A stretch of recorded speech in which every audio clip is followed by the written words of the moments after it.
மாவிலிங்க மரம். மரத்துக்கு பேரே மா இலிங்கம் அப்படின்னா லிங்கங்கள்லேயே பெரிய லிங்கம் அப்படின்னு பெயர் வச்சிருக்கிறாங்க. அப்படின்னா சித்தர்கள் பெரியோர்கள் ஏதோ காரணமின்றி இதை பெயர் வச்சிருக்க மாட்டாங்க.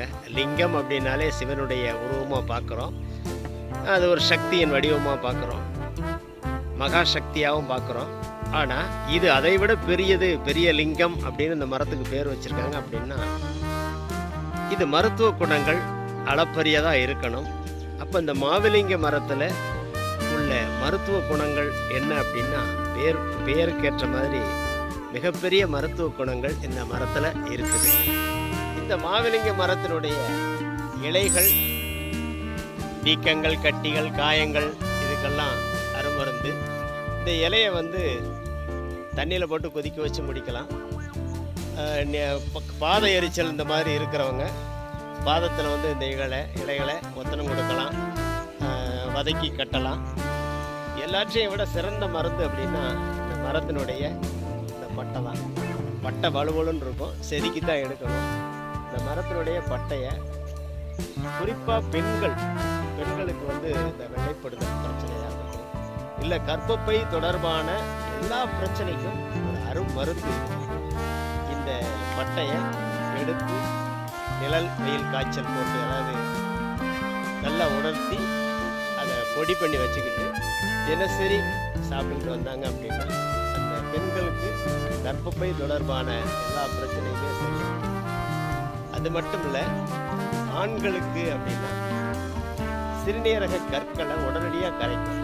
இந்த பட்டையை செதுக்கி நல்லா கொதிக்க வச்சு குடித்தாங்க அப்படின்னா நல்லா சிதைக்கணும். இந்த பட்டையை எடுத்து முதல்ல நல்லா ஒன்றரெண்டாக தட்டி தண்ணியில் ஊற்றி கொதிக்க வச்சு, அதை கொதிக்க வச்சு நல்லா கொதிக்கணும். அதாவது 1 லிட்டர் தண்ணி ஊற்றுனோம்னா அந்த தண்ணி ஒரு 300 ml சுண்டிடணும். அதை குடித்தோம் அப்படின்னா சிறுநீரக கற்களை உடைச்சி வெளியே வர்றதை நம்ம பார்க்கலாம். அந்தளவுக்கு ஒரு அருமருந்து, சிறுநீரக கற்களை கரைக்கக்கூடிய அற்புதமான மருந்து இந்த மாவிலிங்க மரம். பெண்களுக்கு உயர்ந்த மருத்துவ குணம் கொண்ட ஒரு அருமையான மரம்.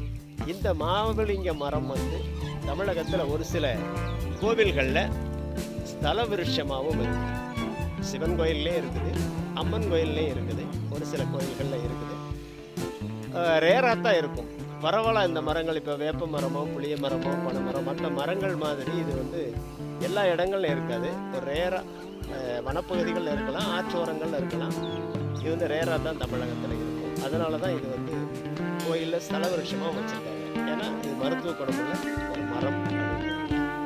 இந்த மருத்துவ குணமான இந்த மாவிலிங்க மரத்தினுடைய பட்டைகளை பயன்படுத்தி ஆரோக்கியத்தை மேம்படுத்தலாம். பெண்களும் ஆண்களும் இதை நாம் இந்த மரத்தை பாதுகாக்கணும். இந்த மரத்தை நாம் அங்கங்கே நட்டி வளர்த்தோம் அப்படின்னா மருத்துவ செலவுகள் குறையும். இந்த மரங்களையே பயன்படுத்தி இயற்கையில் கிடைக்கக்கூடிய பொருட்களை பயன்படுத்தி உடலை பராமரிக்க பழகிட்டோம் அப்படின்னா தேவையில்லாமல் மருத்துவத்துக்குன்னு நாம் சம்பாதிக்கிற பணத்தை செலவழிக்க வேண்டியதில்லை. அதனால் இந்த அளப்பரிய மரம் ஒரு அற்புதமான மரம், கிடைத்தற்கரிய மரம். இந்த மாவிலிங்க மரம், மரத்தை நல்லா பார்த்துக்கிடுங்க, இலையெல்லாம் பார்த்துக்கிடுங்க. இலைகள் 3 இலைகளாக இருக்கும்.